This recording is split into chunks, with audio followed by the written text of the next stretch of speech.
ሁላችንም በውስጣችን የያዝናቸው ያልተፈቱ ጥቅሎች፣ ያልተፈቱ ቅኔዎች አሉን።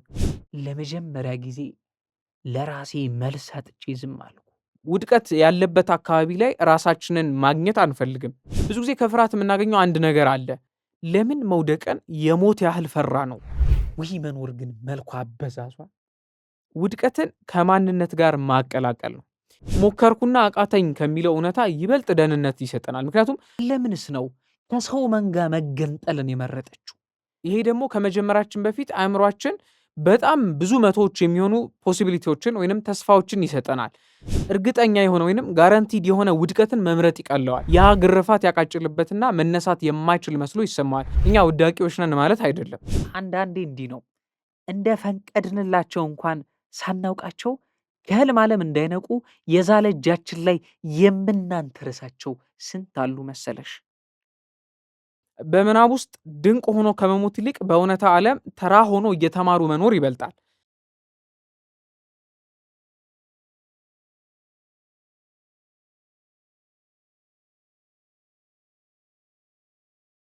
ከተማዋ ተኝታለች። መንገዶቹ ባዶ ናቸው። የሰዎች ድምፅ በጸጥታ ውስጥ ተሰውሯል። እኔ ግን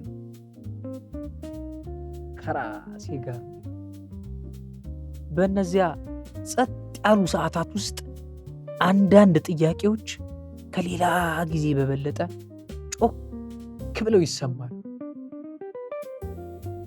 ለምን ጀመርክ? ለምን አልጀመርክ? ምን እየጠበክ ነው? ግን በእውነት ምንድን ነው የምትፈራው?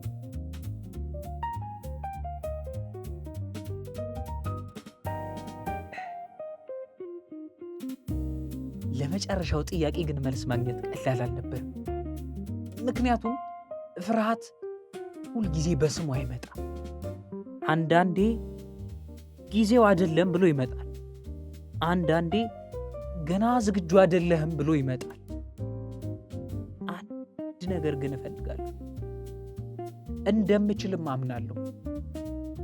ለማድረግ እፈልጋለሁ፣ ግን ወደ ተግባር ለመግባት ስቃረብ አንድ የማይታይ እጅ ወደ ኋላ ይጎትተኛል። እኔም ያንን እጅ ላለማየት ስሞክር ለራሴ ምክንያት እፈጥራለሁ። ገና አልደረሰም ይለኛል። በትክክል ስዘጋጅ ጀምራለሁ እለዋለሁ። ምናልባት እኔ የምጠብቀው ትክክለኛውን ጊዜ ባይሆንስ?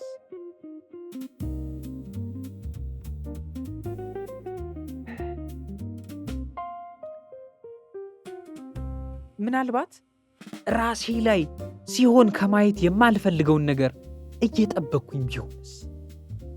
ምናልባት ሞክሬ ካልቻልኩ፣ ምናልባት ብወድቅ፣ ምናልባት እስካሁን ለራሴ የነገርኩት ታሪክ እውነት ባይሆንስ? ያኔ ነው ጥያቄው የተቀየረው። መልኩን ቀይሮ እኔ ጋር መጣ ጥያቄ። ውድቀትን እፈራለሁ ከማለት ይልቅ መውደቄ ስለ እኔ ሊነግረኝ የሚችለውን ነገር ነው የምፈራው ብዬ ራሴን ጠየቁ። ለመጀመሪያ ጊዜ ለራሴ መልስ አጥቼ ዝም አልኩ። ፈቺ የሌለው ቅኔ፣ ያልተፈታ ቋጥ።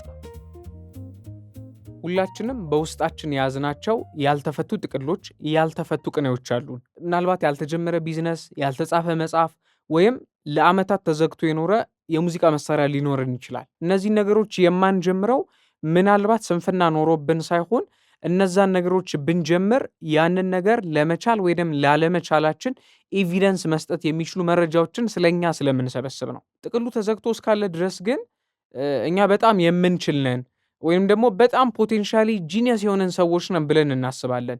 ነገር ግን አንዴ ወደ ድርጊት ከገባን በኋላ ያ ምናባዊ ፍጹምነት በእውነታው ዓለም ተራነት ወይንም ደግሞ ስህተት ሊሆን ይችላል። ዛሬ የምንነጋገረው ውድቀትን ስለመፍራት ወይንም ደግሞ አንቲቺፎቢያ ብለን ስለምንጠራው ነገር ነው። ይህ ስሜት ላዩን ከሚታየው ስጋት በስተጀርባ ያለውን ስውር የስነ-ልቦና ጦርነት ወይንም የስነ-ልቦና ማንነት ልንለው እንችላለን።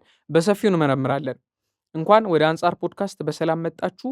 ከአንጻር ጋር ናትናኤል አያሌው ነኝ። ሁሉም ገጾች ታሪክ አላቸው። አሁን ወደ ርዕሳችን እንግባ። አንቲሺፎቢያ ወይንም ደግሞ ውድቀትን መፍራት ስንል ምን ማለታችን ነው?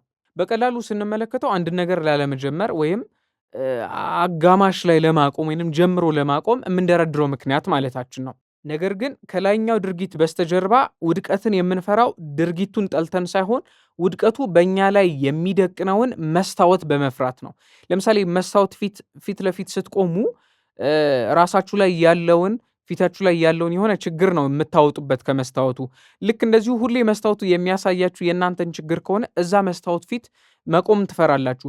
ልክ እንደዚህ አንዳንድ ጊዜ ስለ ውድቀት ስናነሳ ውድቀት የእኛን የውስጥ ማንነት የሚያሳየን መስታወት እንደሆነ አድርገን ስለምንቆጥረው ውድቀት ያለበት አካባቢ ላይ ራሳችንን ማግኘት አንፈልግም። ይህንን ስንል ግን ስለ ስራ ወይም ስለ ትምህርት ብቻ አይደለም እያወራን ያለ ነው። ውድቀትን መፍራት በተለያዩ የህይወት መንገዶች ሊገለጥ ይችላል። ለምሳሌ ሁልጊዜ እንዘጋጃለን፣ ግን አንድም ቀን አድርገን አናውቅም። ማለቂያ የሌለው ጥናትና ምርምር ውስጥ እንገባለን፣ ግን አንድም ቀን ሪሊ ያጠናነውን ነገር ቫሊዩ ላለው ሪዛልት ሪች አውት አድርገንበት አናውቅም። ትክክለኛው ጊዜን የጠበቀን እስካሁን ድረስ ያልጀመርናቸው ወይንም ዲሌ ያደረግናቸው ነገሮች አሉ። ወይንም ደግሞ ነገሮቹን ጀምረን ወደ ውስጥ በጥልቀት መግባት ስንጀምር ሪስታርት እናደርጋለን፣ ወደ አዲስ ነገር እንሄዳለን። አንዳንዶቻችን ደግሞ ውድቀታችንን ለመሸፈን ወይንም ደግሞ መውደቅ የምንለውን ሐሳብ ለመሸፈን የሆኑ አሊባዮችን ወይንም ደግሞ ሰበቦችን እንደረድራለን። ለምሳሌ ነገሮችን ለመጀመር ስንፈልግ አሁን ጊዜ ገና ነው እያለን ፕሮካስቲኔት እያደረግን እናዘገያለን። ከዛ በተጨማሪ ደግሞ ሳንዘጋጅ ወደ ፈተና እንገባና እኔ እኮ ፈተናውን ያልሰራሁት ስላልተዘጋጀው ነው እያልን ምክንያቶች ልንደረድር እንችላለን። ግን ለምን እንደዚህ እናደርጋለን? ምክንያቱም ብንወድቅ እንኳን ጎበዝ ስላልሆንኩ ነው፣ ጊዜ ስለሌለኝ ነው እያልን ሰበብ እየፈጠርን ለራሳችን ቆንጆ መልስ ለመስጠት እንዲመቸን ስለምንል ነገሮችን በድፍረት ከማድረግ ይልቅ ውድቀትን መፍራት ይቀናናል። ውድቀቱ ባለመቻላችን ሳይሆን ዝግጅታችን ላይ ብቻ እንዲሆን ስለምንፈልግ ወይንም ዝግጅታችንን ብቻ እንዲነካብን ስለምንመርጥ ማለት ነው። ስለዚህ ውድቀትን መፍራት ማለት ውጤትን መጥላት ብቻ ሳይሆን ውስጣዊ ማንነታችን ወይንም ደግሞ አይደንቲቲያችንን ተራ ሆኖ እንዳይገኝ የምናደርገው መከላከያ ነው። ብዙ ጊዜ ከፍርሃት የምናገኘው አንድ ነገር አለ። ይሄ የተመቻቸ ፖቴንሻል ወይንም እምቅ አቅም ማለት ነው። በምናባችን እችል ነበር እያለን መኖር ሞከርኩኝና አቃተኝ ከሚለው እውነታ ይበልጥ ደህንነት የሚሰጠን ሊመስለን ይችላል። እነዚህንና መሰል ነገሮችን ዛሬ እናያለን። ለምን መውደቅን የሞት ያህል ፈራ ነው? በእውነት የምንፈራው ውድቀት ነው ወይንስ ከውድቀት ጋር ተያይዞ የሚመጣውን ማፈር ወይንም ሼም ነው? ሪሊ ምንድን ነው የምንፈራው? ይገርማችኋል። ትላንትና ሰማይ የሌት ልብሷን ባጠለቀች ሰዓት እግሮቼን ወደ ጭፈራ ቤት አመራ። የሙዚቃውን ድግስ ለመታደም እግሮቼን ባሰናዳው ሰዓት ምናልባት እንደ ከዚህ ቀደሙ አይነት ምሽት ሊሆን እንደሚችል ገምቼ መሰለኝ። አለባበሴ እምብዛም ነበረ። ሁሉም ሰው የየራሱን ጓደኛ ይዞ አጀብ አጀብ አጀብ ብሎ ተቀምጧል።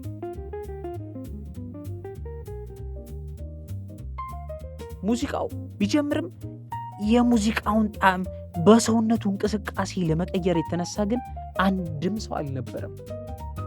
አንዳንድ ነገሮችን ማድረግ ብትፈልጊ እንኳን ይሉኝታ የሚሉት አብሮ አደግ ትብትብ አርጎ አስሮ ያስቀምጥሽና አሁንሽ ላይ እንድታገኙ የተላከልሽን ሰማያዊውን መልእክት ሳታገኝ እንድትቀር ያደርግሻል።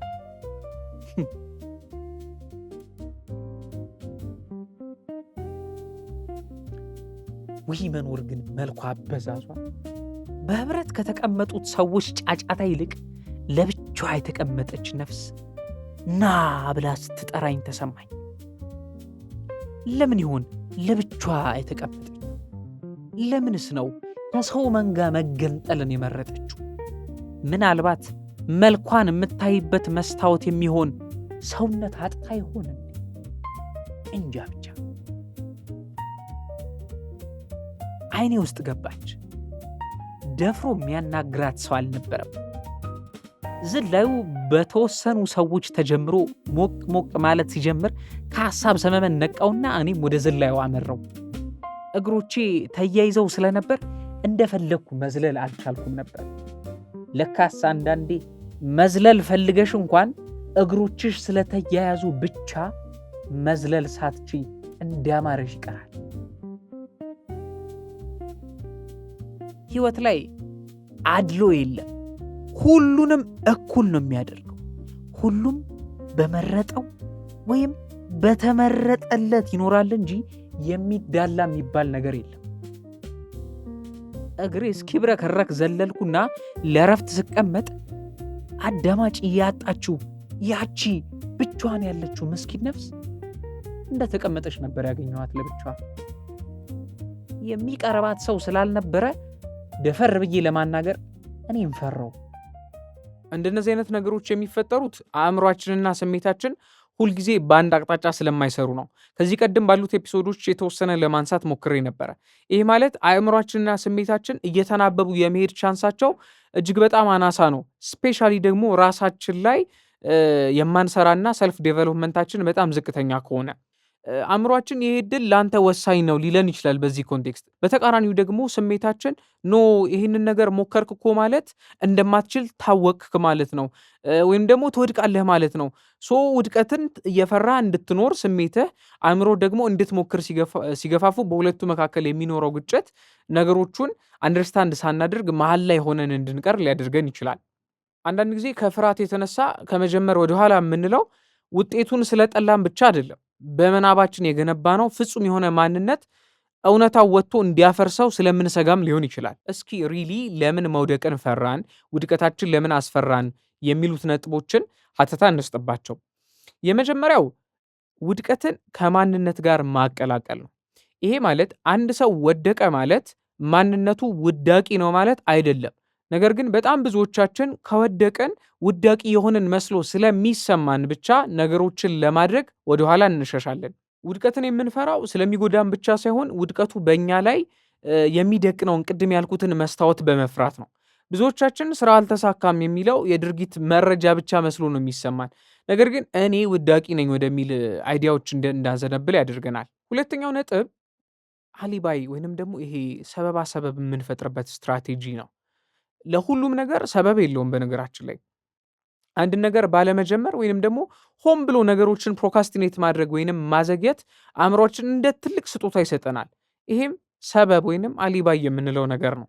ሳንዘጋጅ ቀርተን እንኳን ብንወድቅ ስላላጠናሁ ነው፣ ጊዜ ስላልነበረኝ ነው እንጂ ሪሊ እኔ የማልችል አይደለሁም ብለን ለራሳችን የውሸት የሆነ እውነት እንድንገነባ አእምሯችን የሚጠቀምበት መንገድ ነው ሰበብ የምንለው ነገር። እችል ነበር የሚለው ምናባዊ ተስፋ ሞከርኩና አቃተኝ ከሚለው እውነታ ይበልጥ ደህንነት ይሰጠናል። ምክንያቱም ገና ያልተሞከረ አቅም ገደብ የለውም። ማለት ለምሳሌ መኪና ነድቶ የማያውቅ ሰው ስለ መኪና ብታወሩት እና ስለ መኪና መንዳት የተወሰነ ነገር ብትነግሩት ሁሉንም አይነት መኪና መንዳት እንደሚችል ውስጡ ይነግረዋል። ገደብ የሌለው አቅም እንዳለው ይነግረዋል። ሪሊ ግን መሬት ላይ ወርዶ ያንን መኪና ሲለማመድ ኢቭን ኖርማሊ ሞተር እንኳን ማስነሳት ሊከብደው ሊችል ይሆናል። ሶ በተግባር የታየ አቅም በጣም ውስን ነው። ይህንን ነገር አንደርስታንድ ማድረግ ያስፈልጋል። እዚህ ጋር ማስተዋል ያለብን ዋናው ነጥብ ለምን ያልተሞከረ እምቅ አቅም ከተሞከረ እውነታ ይበልጥ ደህንነት ይሰማናል የሚለው ነው። ይሄ ደግሞ ከመጀመራችን በፊት አእምሯችን በጣም ብዙ መቶዎች የሚሆኑ ፖሲቢሊቲዎችን ወይንም ተስፋዎችን ይሰጠናል። ይሄ ያለምንም ጭንቀት እነዚህ ፖሲቢሊቲዎች አእምሯችን ላይ ሊመጡ ይችላሉ። ምክንያቱም በሀሳብ ደረጃ እስካሉ ድረስ ምንም አይነት ዋጋ ወይንም ኮስት ልንከፍልባቸው ስለማይችል፣ አንዴ በተግባር ስንጀምራቸው ግን አእምሯችን ከምናብ ወጥቶ ጊዜን፣ ጥረትን፣ አቅምን፣ እውቀትን ምናልባት ከማንነት ጋር የሚጣበቁ አይነት የሚመስሉ ነጥቦችን አንደርስታንድ ለማድረግ በጣም ጊዜ ስለሚፈጅበት አእምሯችን በጭንቀት ጎዳና ይታሰራል ማለት ነው።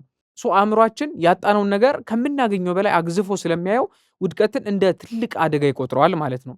ሶስተኛው ነጥብ እርግጠኝነትን ከስኬት በላይ መውደድ ነው። ይህ ማለት አእምሯችን ነገሮች ሁሌ ፕሪዲክትብል እንዲሆኑ ይፈልጋል። ሶ ከዚህ አንጻር አንድ ነገር በጣም የሚያስገርመኝ ነገር አለ። በተለይ ስለ አእምሮ ሳወራና አእምሯችን እርግጠኛ ያልሆነ ስኬትን ከመጠበቅ ይልቅ እርግጠኛ የሆነ ወይንም ጋራንቲድ የሆነ ውድቀትን መምረጥ ይቀለዋል። መፍራት ዝንባሌያችን በጣም ቤዝ ያደርግበታል ብዬ የማምነው እስካሁን ከዘረዘርኳቸው ምክንያቶች ይሄ ትልቁ ነው።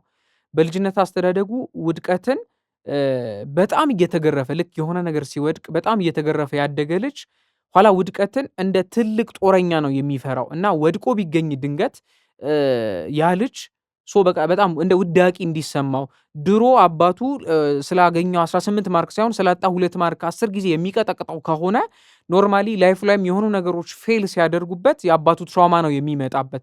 ያ ግርፋት ያቃጭልበትና መነሳት የማይችል መስሎ ይሰማዋል። በተለይ ወላጆች እንዲሁም ደግሞ አሳዳጊዎች ልጆችን ስናሳድግ በጣም ጥንቃቄ ማድረግ ያለብን ነገ ላይ የተሻለ ቦታ ላይ መድረስ የሚችል ተስፋቸውን አሁን ባጡት ጥቃቅን ስህተቶቻቸው እየቀጣን አስጎንብሰን እንዳናስኬዳቸው ጥንቃቄ ልናደርግ ያስፈልገናል። 5ኛ ስሜትን መፍራት ነው። ብዙዎቻችን በእውነቱ የምንፈራው ውጤቱን ሳይሆን ውጤቱ የሚፈጥረው ውስጣዊ ስሜት ነው። ይህ ማለት አንዳንድ ጊዜ በጣም ኢሞሽናሊ ኮንፊደንስ ስለማይሰማን ነገሮች ላይ ነገሮቹን ለመጀመር ስናስብ ያ ነገር ድንገት ፌል ቢያደርግ እንኳን ሊሰማን የሚችለውን ስሜት መጋፈጥ የማንችል ሆኖ ስለሚሰማን ነገሮችን እንዳንጀምር ወይንም ደግሞ ነገሮችን ከመሞከር ወደኋላ እንድንል የሚያደርገን ትልቁ እንቅፋት ነው ብዬ አምናለሁ። በነገራችን ላይ መውደቅ ማለት ነገሩ አይሳካም ፈጽሞ ማለት ሳይሆን ያ ነገር ላይሳካባቸው ከሚችሉ በጣም ብዙ ሺህ መንገዶች ውስጥ አንዱን መንገድ ተጉዘናል ማለት እንጂ እኛ ውዳቂዎች ነን ማለት አይደለም። እንደውም አንዳንዴ በጣም የሚያስደንቁኝ አይነት ሰዎች አሉ። ከፍርሃታቸው ወጥተው ስኬታማ ለመሆን የሚያደርጓቸውን ልፋት ራሱ ልክ እንደ ይሄ ከስሜታቸው ለመሸሽ ወይንም ከፊሊንጋቸው ለመሸሽ እንደ መድኃኒት እንደ መሸሸጊያ ሊጠቀሙት የሚችሉ አይነት ሰዎች አሉ። እንደ ውድቀት ያለ መምህር አለ ብዬም አላስብም። ስለዚህ መውደቅን አትፍሩ፣ ይልቁንም ካለመሞከር ወድቆ መቅረትን ፍሩ። በምናብ ውስጥ ድንቅ ሆኖ ከመሞት ይልቅ በእውነታ ዓለም ተራ ሆኖ እየተማሩ መኖር ይበልጣል። አንድ እውነት አስታውሱ፣ እውነተኛ አቅማችንን ለማወቅ ለመሞከርና ለመውደቅ ለራሳችን መፍቀድ አለብን። ልክ ሕፃን ልጅ እንኳን ድክ ድክ እያለ አይደለ የሚለምደው?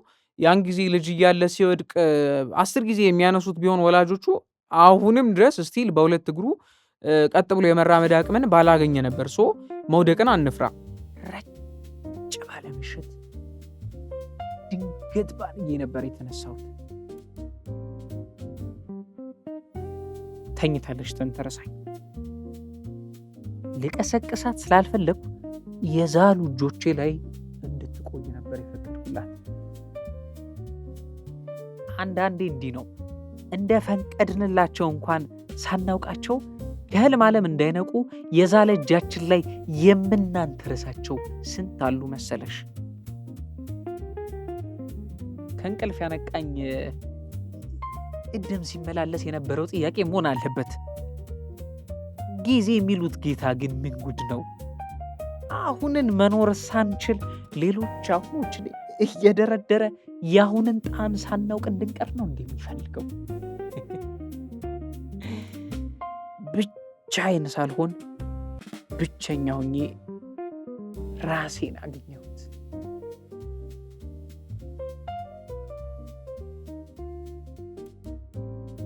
ሲጀመር ብቻውን የተቀመጠ ሁሉ ብቸኛ የሆነ በሰው የተከበበ ሁሉ ወዳጅ ያለው ነው ያለው ማን እንደሆነ ባላውቅም አብዛኞቻችን በልባችን ውስጥ አትመን ይዘነዋል። አላፊ መጪውን እንደ እኛነታችን እየቆጠርን የማናውቃቸው ሌሎች የሳሉብንን የማናውቀውን ማንነት ለራሳችን አድርገን አምነን ተቀብለነዋል። በውድቅት ሌሊት ማንም ድምፁን በማያሰማበት ውድቅት ሌሊት የተንተራሰችኝ እጄን ቢደነዝዘውም እሷን ላለመቀስቀስ ብዬ እጄን ለማንሳት መሞከርን ፈራው። ሁለት ልብ። ታዲያ ከዚህ ሁሉ በኋላ ጥያቄው አንድ ነው። መውደቅን መፍራታችንን ካወቅን ወይንም ውድቀትን መፍራታችንን ካወቅን በኋላ ምን እናድርግ? ምክንያቱም ፍርሃታችንን መረዳት ብቻ ለውጥ አያመጣም። አእምሯችን ውድቀትን እንደ ስጋት እስካየ ድረስ ከዛ ነገሮች ለመጠበቅ የሚጠቀምባቸው የሽሽግ መንገዶችን መቀየር ይኖርብናል። ትልቁ የለውጥ እርምጃ ውድቀትን ሙሉ በሙሉ ከህይወቴ ማስወገድ አለብኝ የሚለውን ሐሳብ ሳይሆን ውድቀት ቢመጣም መቀበል እችላለሁ፣ ከዛ ውድቀቴ ተነስቼ መቀጠል እችላለሁ ወደሚል አስተሳሰብ መሻገር ይኖርብናል ብዬ አስባለሁ። ስለዚህ ውድቀትን የመፍራት ልማዳችንን የምንሰብርባቸውን ዋና ዋና መንገዶችን ልንገራችሁ። እነዚህ መንገዶች ቴዎሬቲካል ብቻ አይደሉም፣ መሬት ላይ ወርደው ልንጠቀምባቸው እንችላቸዋለን ብዬ ያመንኳቸው ነጥቦች ናቸው። የመጀመሪያው ነጥብ ወይም የመጀመሪያው እርምጃ ፍርሃታችንን ለይተን ማወቅ ነው። ይሄ ማለት ውድቀትን እንፈራለን ብሎ በአጠቃላይ መቀመጥ ሳይሆን በእውነት የምንፈራው ምንድነው ብሎ መጠየቅ ነው። ለምሳሌ ቢዝነሴ ባይሳካስ ከሚለው ጀርባ ሰዎች ብከስር ምን ይሉኛል የሚል እሳቤ ሊኖር ይችላል። ለምሳሌ ፈተናውን ባላልፍስ ከሚለው ሐሳብ ጀርባ ብወድቅ ቤተሰቦቼ ምን ያክል ያዝኑብኛል የሚል ሐሳብ ሊኖር ይችላል። ከዛ በተጨማሪ አዲስ ስራ ብጀምርስ ባይሳካስ ከሚለው ጀርባ ደግሞ ብጀምርና ባልችለውስ ብከስርስ የሚል ሐሳብም ሊኖር ይችላል። ስለዚህ ራሳችንን መጠየቅ ያለብን በእውነቱ የምፈራው መውደቅን ነው ወይንስ ደግሞ ከወደቅኩ በኋላ ስለ ራሴ ማመን የምጀምረው እኔነቴን ነው የሚለውን ነው። ይህ ጥያቄ ፍርሃቱን አያጠፋው፣ ነገር ግን ፍርሃቱን ከጨለማ አውጥተን ሪሊ እየፈራን ያለነውን ነገር አንደርስታንድ እንድናደርግ ያደርገናል። ሁለተኛው ነጥብ ውድቀትን ከማንነት መለየት ነው። እኔ አልተሳካልኝምና እኔ የማይሳካልኝ ነኝ በሚሉ ሁለት እይታዎች መካከል ትልቅ ጋፕ አለ። ፈተናውን ወድቅ ያለውና እኔ ውዳቂ ሰው ነኝ የሚሉትም እንዲሁ አንድ ነገር አይደሉም። ውድቀትን ከማንነታችን ጋር ስናጣብቀው አንዴ ስንሳሳት ሙሉ ማንነታችንን እንደ ስሁት ወይንም እንደ ስህተተኛ አድርገን እንድንቆጥር በጣም ይገፋፋናል። ስለዚህ የተሰማን ያለውን ስሜት አንደርስታንድ ለማድረግ ሁለቱን ነገሮች ነጣጥሎ ማየት ያስፈልጋል ማለት ነው። ለምሳሌ ስህተት ሲፈጠር እኔ ምን አይነት ሰው ነኝ ከማለት ይልቅ ከሙከራዬ ምን እማራለሁ፣ ምንስ አገኛለሁ ብሎ ራስን መጠየቅ ያስፈልጋል። ውድቀት የማንነታችን ፍርድ አይደለም፣ የምንከተለው መንገድ ላይ የምናገኘው ቆንጆ መረጃ ነው። ሶስተኛው ነጥብ ዝግጁ እስከሆን ድረስ አልሞክርም የሚለው ነው። በጣም ቆንጆ በሆነ ምሳሌ ላስረዳችሁ። ለምሳሌ አንድ ወንድ የሆነች ሴት ተመችታው አፕሮች ለማድረግ ቢፈልግና ኖ አይ በጣም ቆይ ሰልፍ ዲቨሎፕመንቴ ገና ነው፣ አይ ዊ ኢኮኖሚካሊ በጣም ገና ነኝ፣ ዊ እንደዚህ ያለ ምክንያቶች የሚደረድር ከሆነ መቼም ቢሆን ራይት ዋን የሚለውን ፐርሰን አይደለም የትኛዋንም አይነት ሴት አፕሮች ማድረግ አይችልም። እና አንዳንድ ነገሮችን ዲሌይ ማድረግ ተገቢ ቢሆንም ሁሌ ዲሌይ ማድረግ ግን መፍትሄ ነው ብዬ አላስብም። አንዳንድ ጊዜ ፍርሃታችን በቀጥታ አትጀምር አይልንም። ትንሽ ተጨማሪ ተዘጋጅ፣ ቆይ እስቲ ትንሽ አንብብ፣ ትክክለኛው ጊዜ ሲመጣ ቆይ እስክትደርስበት ድረስ እያለ በተለያዩ አገላለጾች ነገሮችን ዲሌይ እንድናደርግ አእምሯችን ሊነግረን ይችላል። ችግሩ ግን እዚህ ጋር መዘጋጃ ጊዜና ነገሮችን ለመሸሽ የምናደርገው ጊዜ ተመሳሳይ መስለው ስለሚታዩ ነው። እርግጥ ነው ለምሳሌ አንድ ስራን ለመስራት 2 ሳምንት ዝግጅት ጊዜ ቢያስፈልግ ሪሊ 2 ሳምንት ሳንዘጋጅ መጀመር ተገቢ አይደለም። ግን ያንን ስራ ላለመስራት ብቻ ቆይ የዝግጅት ጊዜ ይሰጠኝ፣ ቆይ አልተዘጋጀውም እያለን ከ2 ሳምንት አልፎ 3ኛ ሳምንት ላይ መግባት አይጠበቅበትም። አደርጋለሁ ባልነው ጊዜ ማድረግ መቻል ያስፈልገናል። ስፔሻሊ የቃላችን ሰው ለራሳችን መታመን የማንችል ከሆነ ለሌሎች ሰዎች እንታመናለን ብዬ አላስብም፣ አላምንምም። እነዚህ ነገሮች በደንብ ማስተዋል ያስፈልገናል። አራተኛውና በጣም ደግሞ ይጠቅማል ብዬ የማስበው መፍትሄ ምንድን ነው? ውድቀቶችን በትንንሽ ነገሮች መለማመድ። ለምሳሌ በጣም ዌት ሊፍት የሚያደርግ አንድ ጂም የሚሰራ ሰው አለ ብለን እናስብና ያ ሰው መቼም ድረስ ሞክረዋለሁ ብሎ የማያስበውን ዌት አንስቶ መሞከር እስካልቻለ ድረስ ለዛ ነገር አቅም እንዳለው አያውቅም።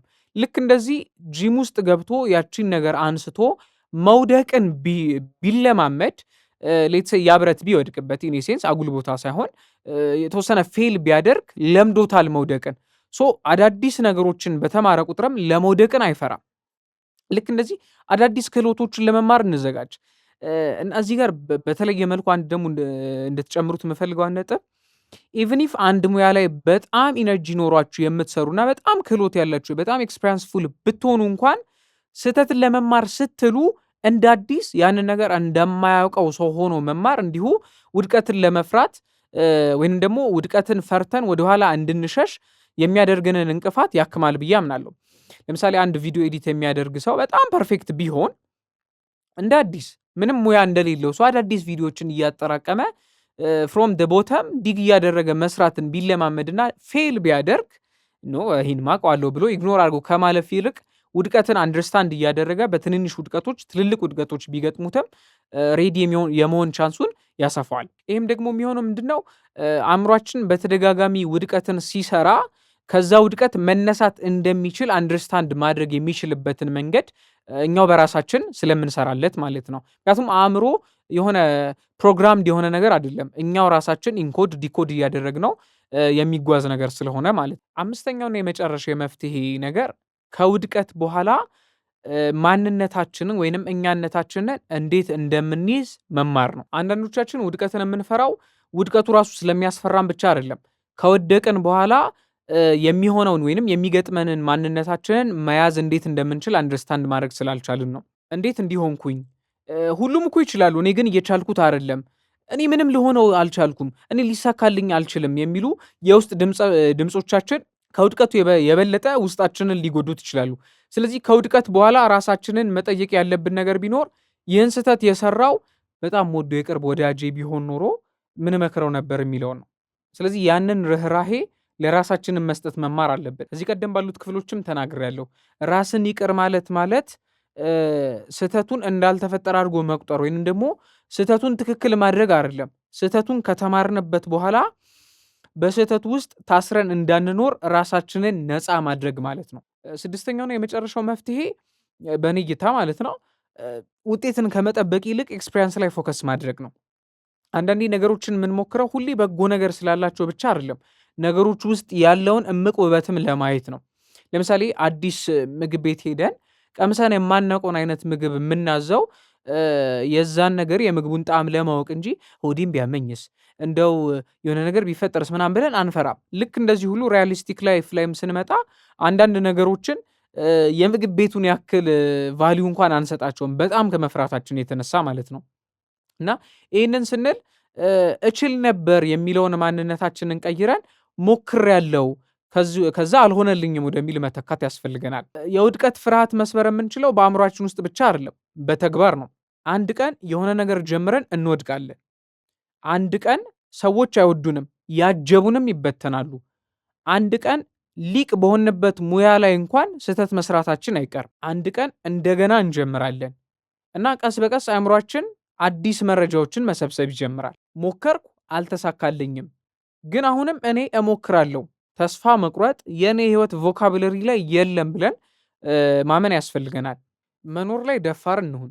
ድፍረት ማለት ከእንግዲህ ፍርሃት አይሰማኝም ማለት ሳይሆን ፍርሃት እያለኝም መንቀሳቀስ እችላለሁ ማለት ነው። ስለዚህ እውነተኛ አቅማችንን ለማወቅ መሞከር አለብን። ለመሞከር ደግሞ ውድቀትን ለራሳችን መፍቀድ መቻል አለብን። ምክንያቱም ያልተሞከረ አቅም ሁልጊዜ ፍጹም ሆኖ በምናብ ውስጥ ሊኖር ይችላል። እውነተኛ አቅም ግን ራሱን የሚያሳየው በሙከራ፣ በስህተት፣ በመውደቅ እንዲሁም ደግሞ እንደገና በመነሳት ነው። ስለዚህ ከዛሬ ጀምሮ ባይሳካስ የሚለውን ሀሳብ ትተን ባለመሞከር ልናጣ የምንችለውንም ማሰብ ያስፈልጋል። ምክንያቱም አንዳንድ ጊዜ በመውደቃችን ከምናጣው ይልቅ ያንን ነገር ባለመሞከራችን የምናጣቸው ነገሮች ይበልጥ ይጎዱናል። ውድ ተመልካቾቻችን የዛሬው የአንጻር ፖድካስታችን ይህንን ይመስል ነበረ። ከብዙ በጥቂቱ የተወሰነ ነገር አግኝታችኋል ብዬ አምናለሁ። በቀጣይ ክፍል በሌላ ፕሮግራም እስክንገናኝ ድረስ ቸር ሰንብቱ። ከአንጻር ጋር ናትናኤል አያሌው ነበርኩ። ሁሉም ገጾች ታሪክ አላቸው።